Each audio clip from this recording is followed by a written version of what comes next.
Good evening. In the name of Jesus, we are glad that we can gather together in His name. And before we carry on, let's pray together, and we ask God for His revelation and His wisdom, and we welcome the Holy Ghost. Father, it's in the name of Jesus, Your Son, we plead and apply and declare the blood of Jesus to cover us. We declare that no weapon that's formed up against us shall be effective or have any effect on us. It shall not prosper. It's Your word. It's our inheritance. And Father, we declare that no evil shall befall us. And we plead the blood of the covenant to cover us, Your angels of protection to keep and guard us.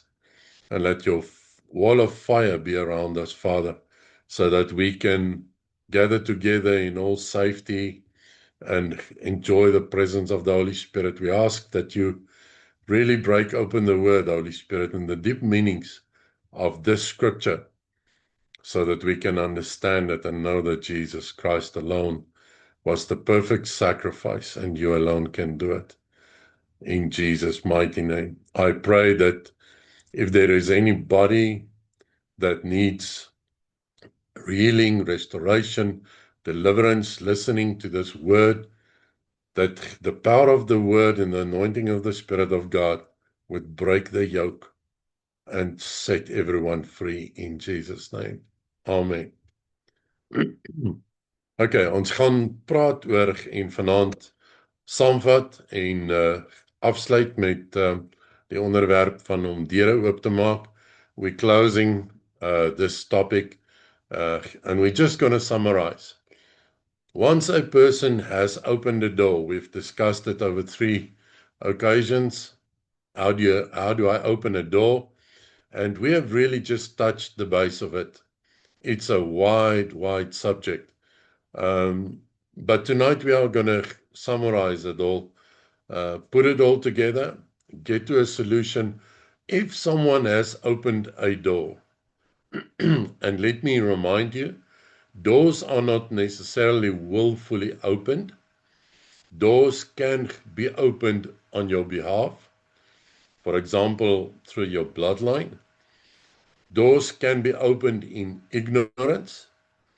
And if something like that happened, where does it put such a person?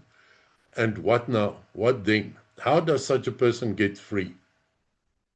How does such a person get delivered? All right. Now, let me start by saying, when a person opens a door for the evil one, I'm not necessarily calling it demonic possession. It can be that, it can be oppression, and it can be opening a door which leads to possession or oppression, meaning living incorrectly, confessing incorrectly, believing incorrectly, and not realizing that you're actually on a dangerous journey. So that eventually, by continuing on that path, one could end up doing and accepting things which are dangerous enough, demonically used to possess or oppress people, and the enemy can convert such a ignorant person into a prey and take advantage, bind, possess, or whatever. Now, when we talk about possession or opening a door or oppression, I'd like to describe it in the following sentence. And that is that such a person has surrendered ground. Grond afgestaan. 'n Persoon staan grond af. Wat bedoel ek daarby? I mean by that, you had control. You had the glory of God. You had, or you were living in victory. And something causes that glory, that victory, that peace, that control to go lost. And that is what I mean by to surrender ground. So when I close doors, I have to go take back what I've lost or surrendered. How do I take back ground that I've surrendered? By withdrawing and nullifying the right that surrendered that ground. In other words, if I believed incorrectly and confessed incorrectly and lived by certain views or practiced certain things which gave the devil the right to attack me, to possess, to oppress, to whatever. The way to close the doors is to go and take back the grounds that I've lost. How do I do that? By applying the biblical principle that relates or addresses or confronts the evil one in that area. Meaning, to break a curse, I go and I find the root, the reason for the curse. And I address that curse in the name of Jesus, in the authority of the Holy Spirit, and I deny the rights that was given to the enemy. I deny what was done, loud, outspoken.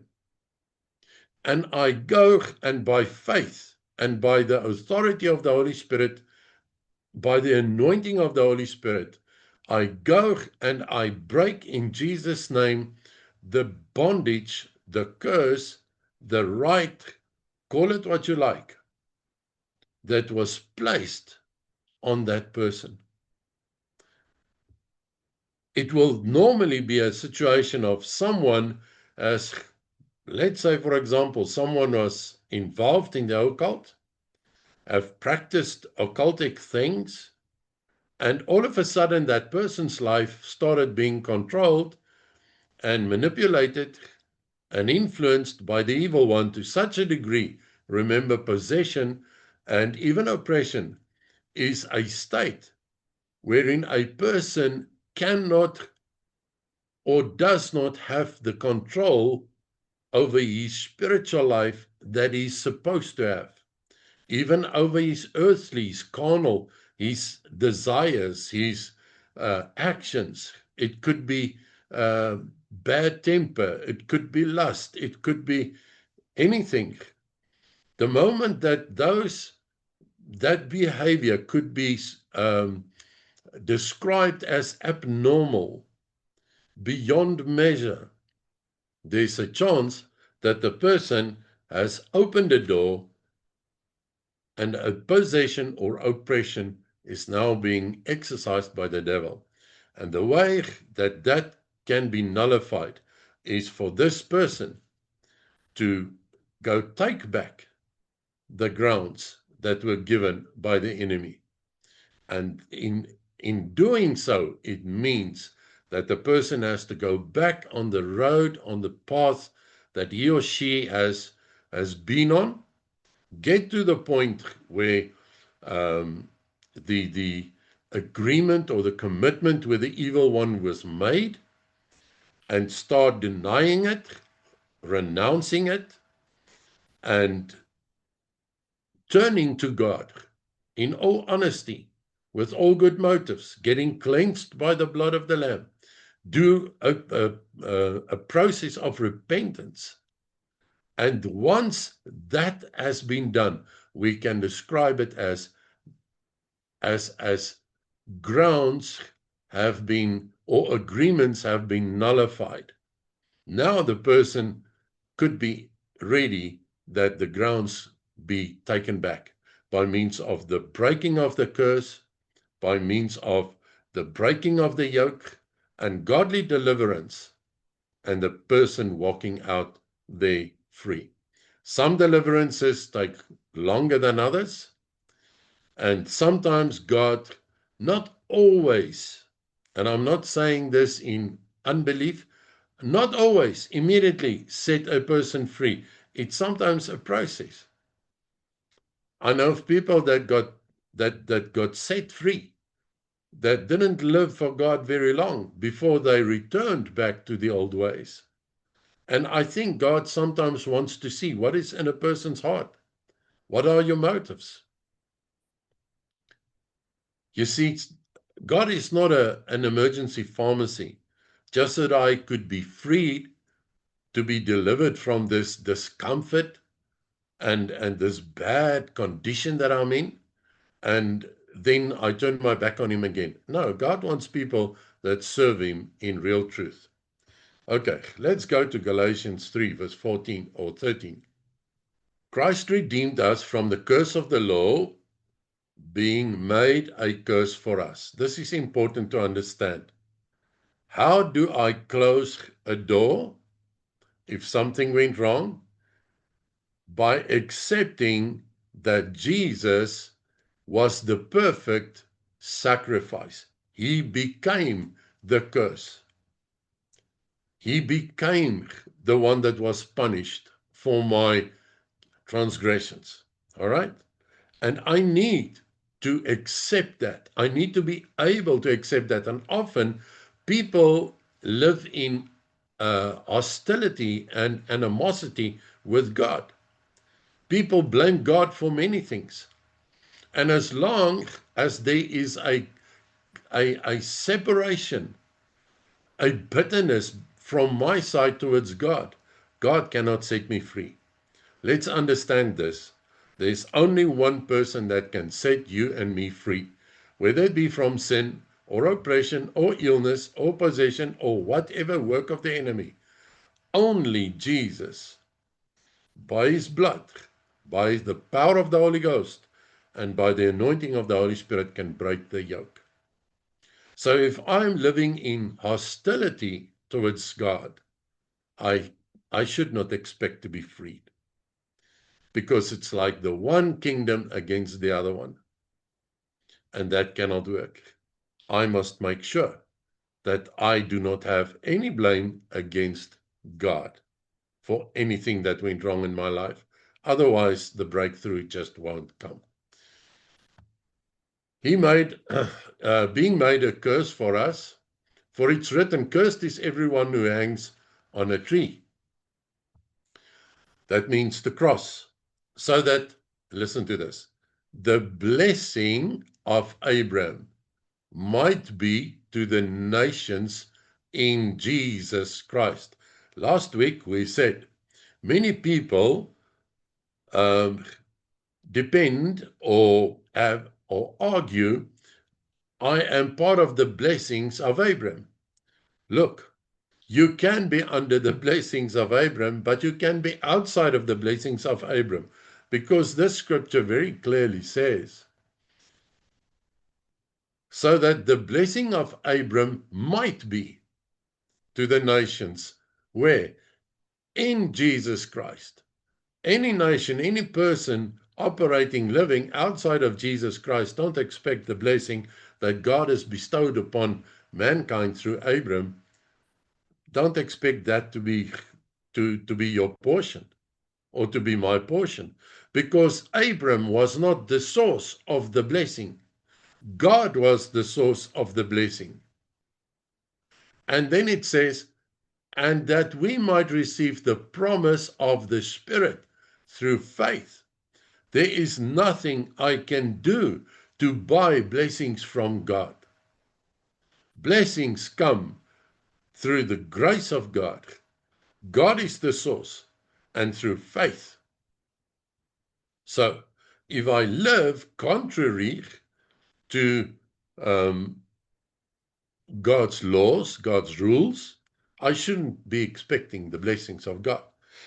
Now, the Bible says here, he became a curse for us, so that the blessing of Abram might be to the nations in Christ.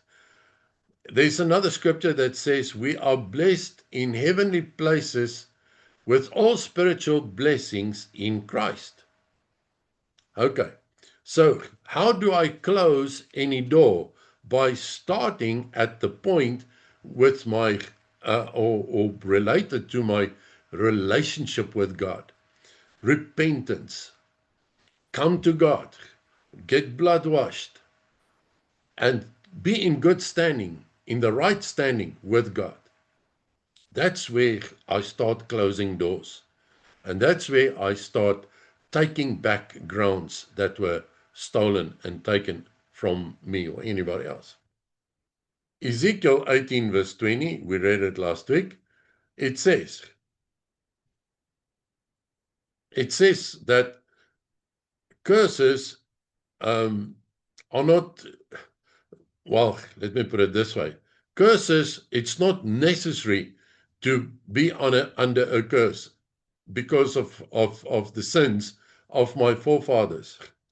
What does it mean? The soul that sins, it shall die. The son shall not bear the iniquity of the father, nor the father bear the iniquity of the son. The righteousness of the righteous shall be on him, and the wickedness of the wicked shall be on him. This means if there was anything in my bloodline or anything like that where a door was opened, I don't need to suffer under the same punishment. It can be broken so that my relationship with God could deliver what God has meant for me to have through a relationship with Him. All right? If we go to John 8, verse 34. Now, I just want to repeat, if I want to close doors, first of all, my relationship with God has got to be in place. I have to live in good standing with God. Number two, deliverance from that which was held or which the enemy used against me, which gave the enemy right. That door must be closed. How? By taking God's word for the truth, as it says in Ezekiel 18:20.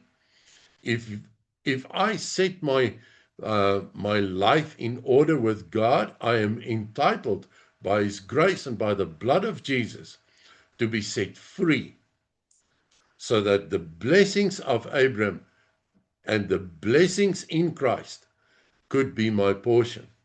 John 8 verse 34 says, Jesus answered them, truly, truly, I say to you, whoever practices sin is the slave of sin. All right, now I want to get to another point on how I can close doors. If sin opened a door, we read that in Deuteronomy 28 and various scriptures before, the Bible says, Jesus answered them, truly, truly, I say to you, whoever practices sin is the slave of sin. In other words, is bound by sin. How do I close doors? I think we are at number 2 or 3. I must stop sinning and close the doors in my life for sin. In other words, not going back to it. Why? Because living in sin is slavery. What kind of slavery? Besides the fact that it disqualifies me in my spiritual appearance before God, it robs me from blessings that God wanted to actually bestow upon us. Dit roof my van die goddelike seëninge. So, ek moet ophou om sonde te beoefen en uit die slawerny daarvan kom. In other words, if there is a certain thing which is called sin in my life, I must stop doing it. That is how I close the door for the enemy to keep on feeding me or misleading me or deceiving me through that sin. And if I carry on long enough with that sin, it can become a bondage and even an oppression or a possession. So I must stop living in it. That is to close a door. You see, if we go to verse 36, therefore, if the Son shall make you free, you shall be free indeed. To close the door, let's say it's door number 4, I have to go to God to be set free. In other words, as part of repentance, as part of converting my life and giving it to God and living God's way, stop the slavery of sin, I ask Him to forgive me and I ask Him to set me free. All right. And once I am at that point, I must stay free. That is my responsibility. Now, there are many people that do sinful things and say, God understands me. He does not. We can't use that as an excuse. There is no such thing as God understands me, therefore I can continue with my sinful life. Dit werk nie so nie. By God is dinge of spierwit of pikswart.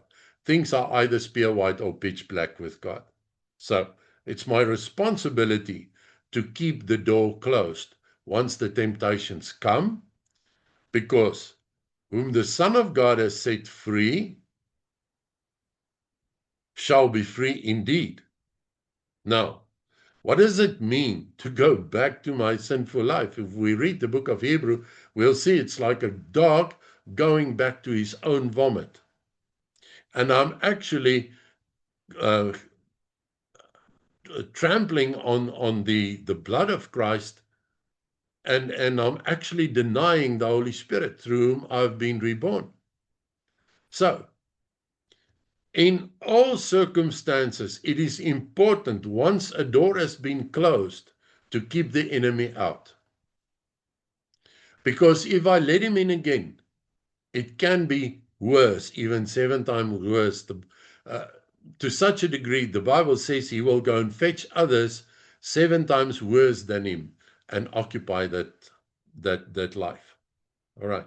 So if I close the door through repentance, through being saved, through being delivered, I must keep the door closed, because the temptation and the lies of the devil will surely come. All right. John 8 verse 44. Why do you not know my speech? This is an important one. Because you cannot hear my word. Jesus is speaking to the Pharisees and so on, and he says to them that the devil is a liar, and we'll come to that portion just now, and he tells them they've got the devil as their father, etc., etc. But then he says these words, why do you not know my speech? How do I close a door? If this is door number 5. By knowing God's speech. How? By knowing His word. Why do you not know my speech? Because you cannot hear my word. If I want to close the doors that went open in my life, I must make God's word my primary source of information, inspiration, revelation. It's like bread that I must eat, and I must feast on it. That must be my nourishment. We'll get to a scripture just now that proves this.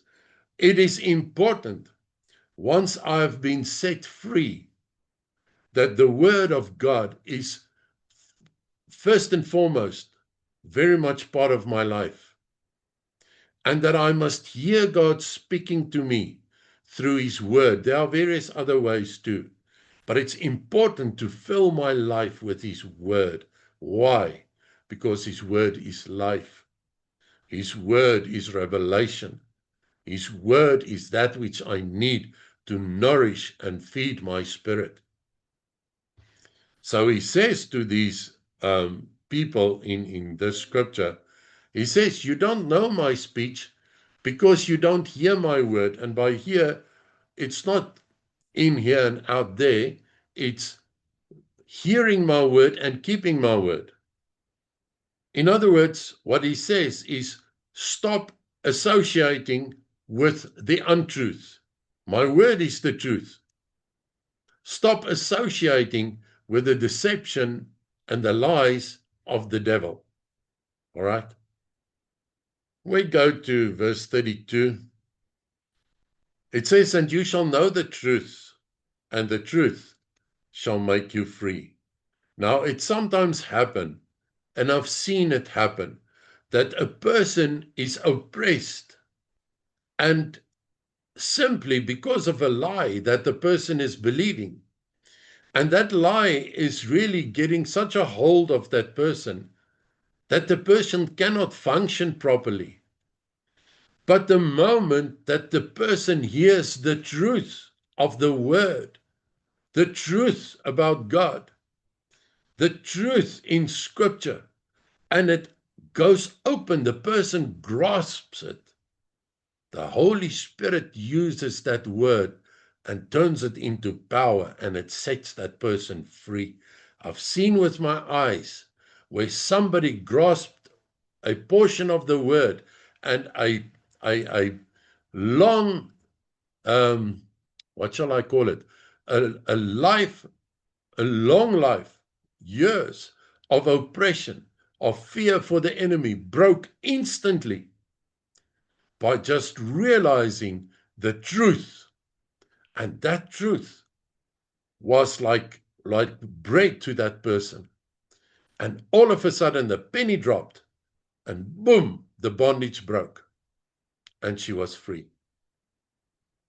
That's why God says, when he speaks to these Pharisees and so on, you do not know my speech because you cannot hear my word.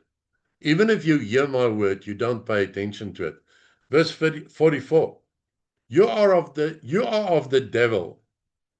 You are of the devil as father, meaning you associate with him. And the lust of your father you will do. He was a murderer from the beginning. Believe me, the devil even murders his own. He has no love for nobody. Nothing, never. And did not abide in the truth. The devil has no truth. So whatever lie of his I believe takes me on a path of deception, and it becomes a bondage. So how do I close this door? What is it, number 6? By doing the following. When he speaks a lie, he speaks of his own, for he is a liar and the father thereof. So, what does the Bible say should I do? You shall know the truth, and the truth shall set you free. This lady that I was referring to lived in a total fear of the devil. She could not sleep properly.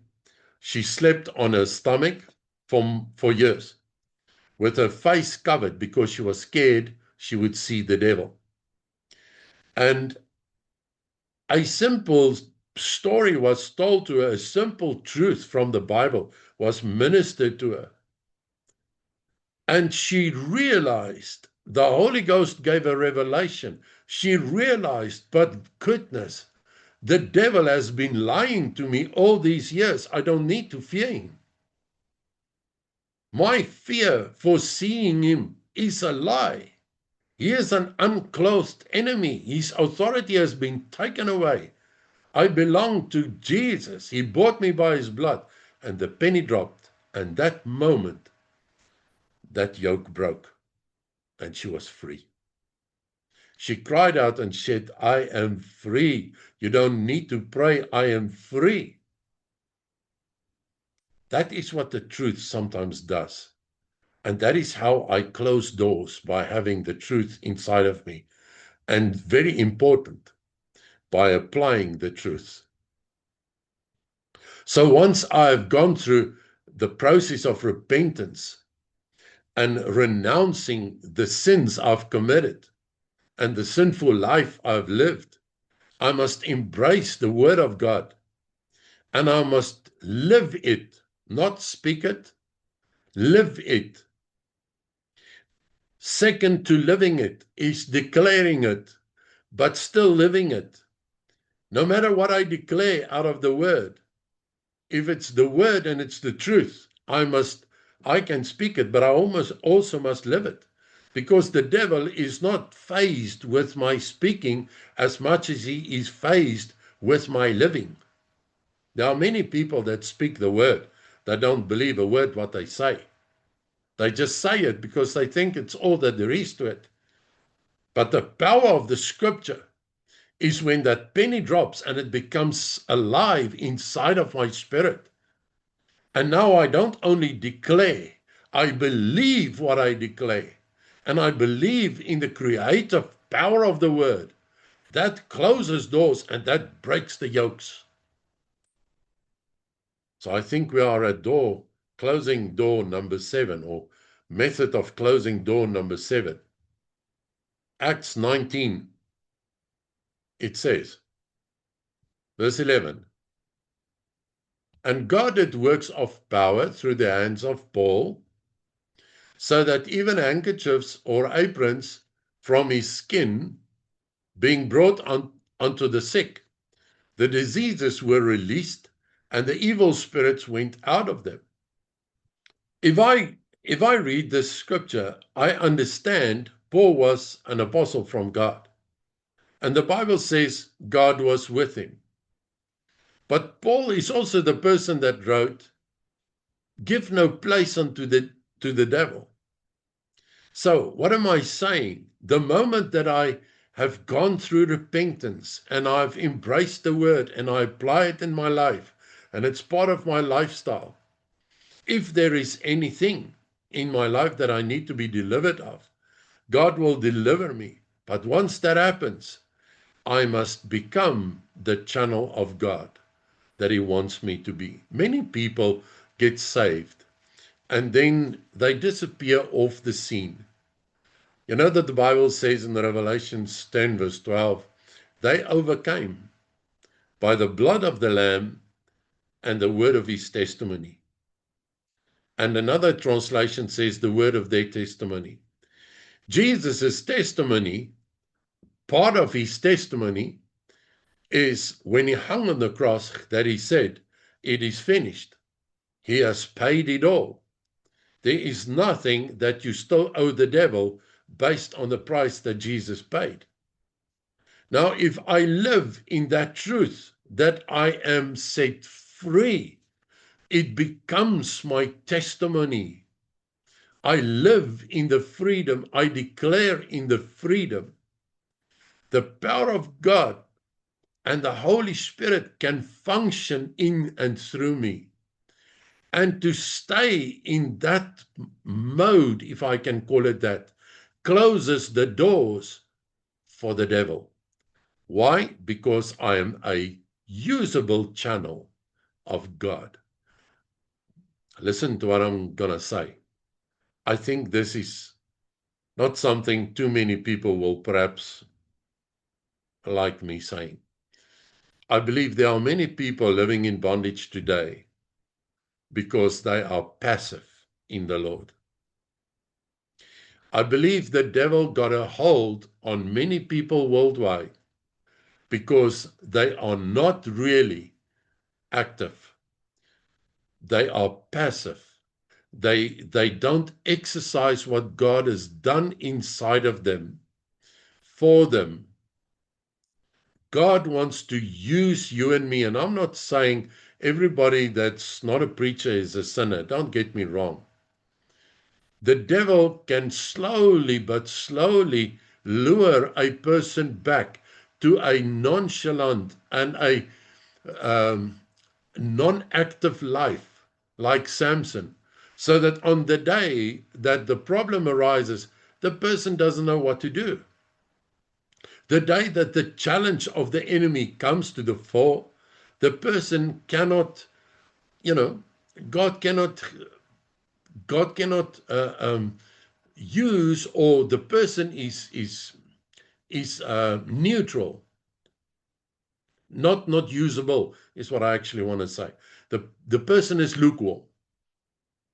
That is a door that opens and can lead to more.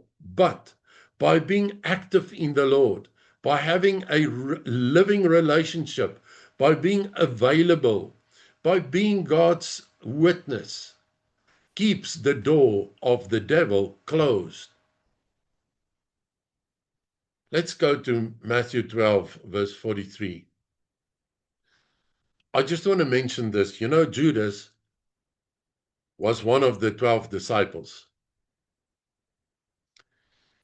And although he was one of Jesus's 12 disciples, he also got to a stage where he was what I exactly explained now. He had a certain office or certain duties as a disciple of God. But Judas was in his heart not Jesus's disciple. Not in the true sense of the word. He was susceptible to the deception of the devil. And although he was one of the 12 disciples, he eventually did what everybody didn't think he would do. However, he was a disciple. So if I'm saved and I'm a Christian, I must live the life of an active Christian, because my life, my way of living, my participation in keeping the fire of the Holy Spirit in my life keeps the door closed to the devil. It is a sign to the enemy. This is my identity. This is who I am. Stay away. And when the enemy does come with these temptations, you are active in the Lord, and you can easily say, I resist you in the name of Jesus, leave. That is what it means if I stay active in God. I stay in tune on how to deal with the enemy when he comes. Matthew 12, verse 43. When the unclean spirit has gone out of a man, he walks through dry places seeking rest, and finds none. Then he said, I will return into my house from where I came out. And when he has come, he finds it empty, swept and decorated. Then he goes and takes with him 7 other spirits more evil than himself, and they enter in and live there. And the last state of that man is worse than the first. So it shall be. Even so it also shall be to this evil generation. You see, the moment that I get converted and get delivered, and I've taken back the ground, and I've ceased sinning, the word of God, activeness in God, must fill my life, the fire of the Holy Spirit. Paul writes and he says, I think to the Galatians, do not quench the Spirit. At another place, he's talking about, do not quench the fire of the Spirit. Why? Because that's exactly what Jesus says here. He says, a person gets freed. The demon wants to come back because that's where he used to live.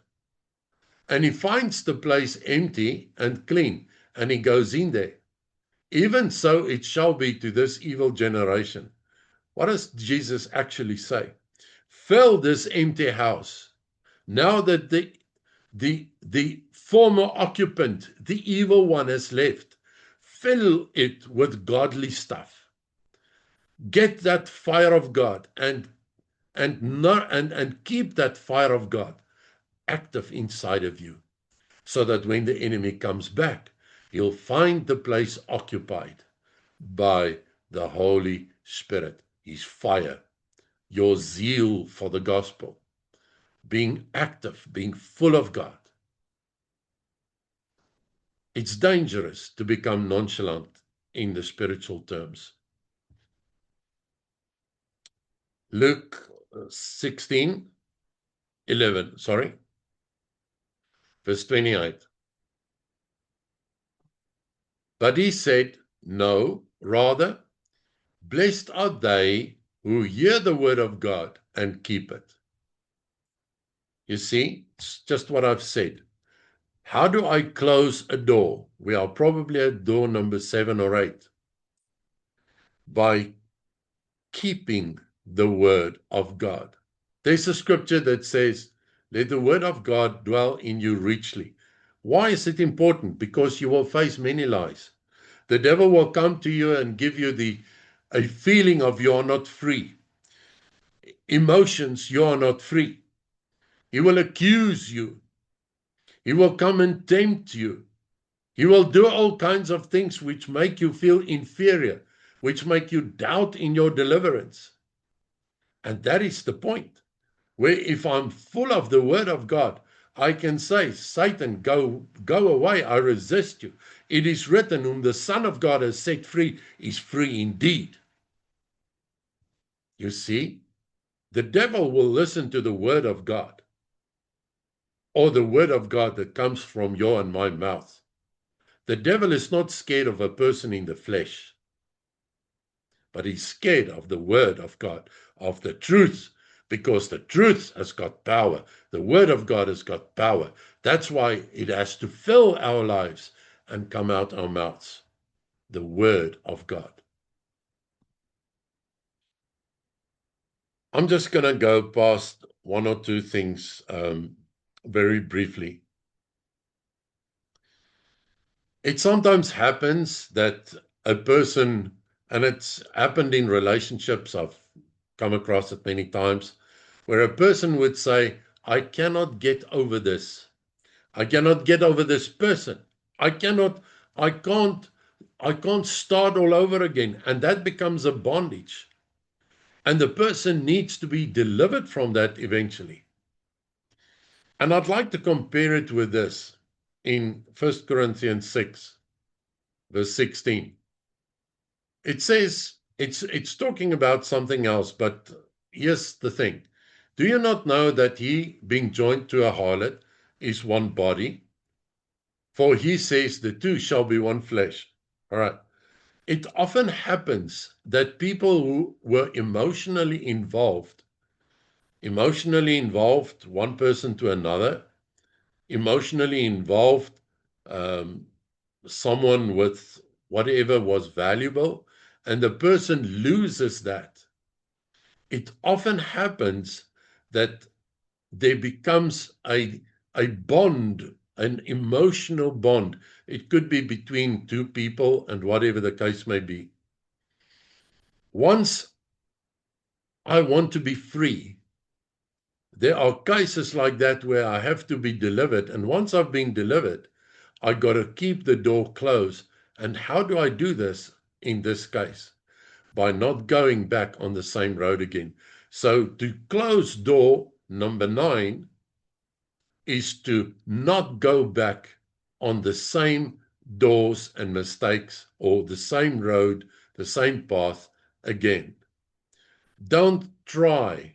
I had relationships in my younger life, and a breakup occurs, and you struggle to get over it, and you make up, and you break up, and you make up, and you break up. And I pray and I said, Lord, what is your will? And I break up again, and I make up again.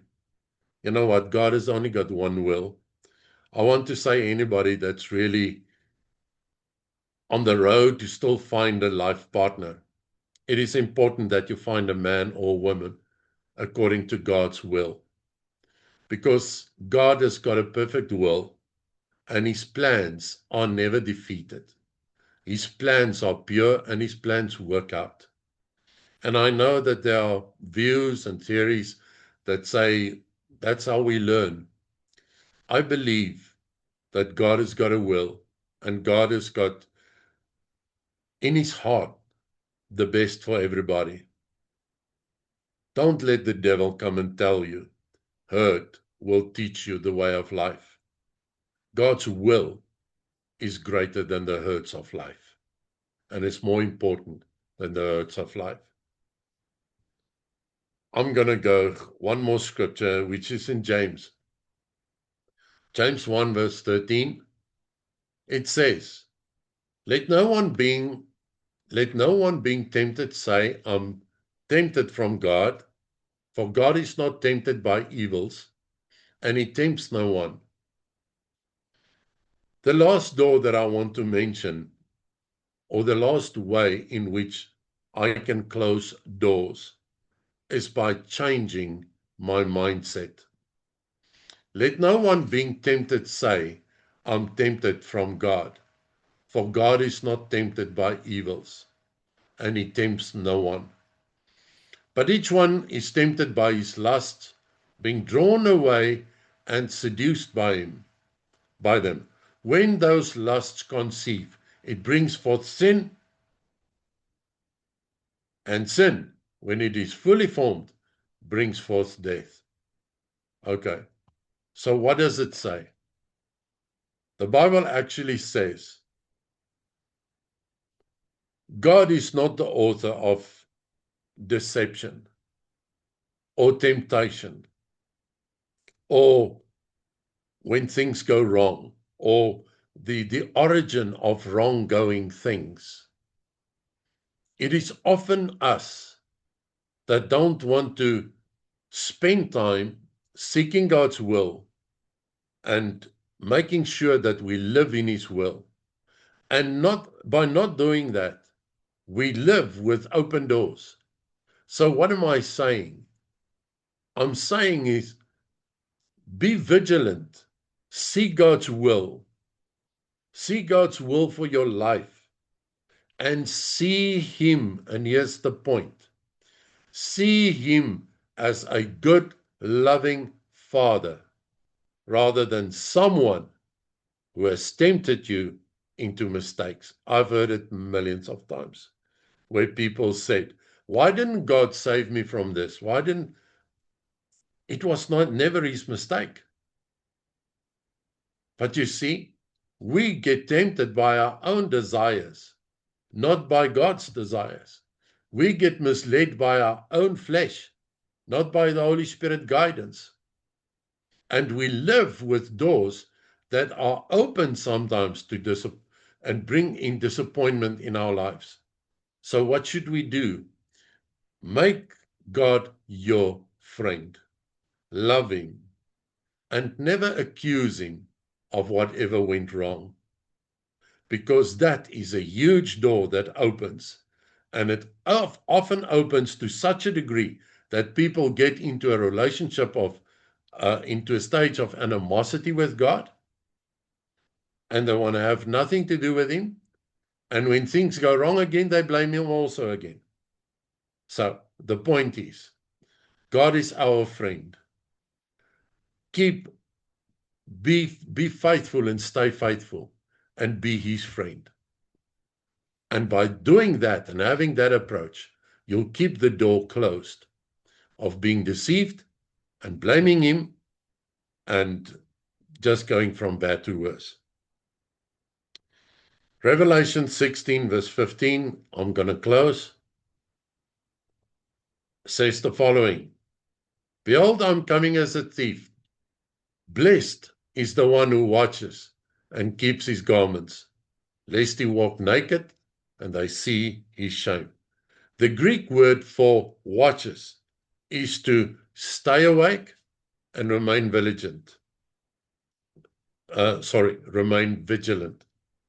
And the Greek word for shame is a state which is totally different to the likeness of Christ. And the story goes like this. In biblical times, the Levites used to guard the house of God. And there used to be a guard watch, somebody who did these rounds and made sure that they were not sleeping while they were on guard.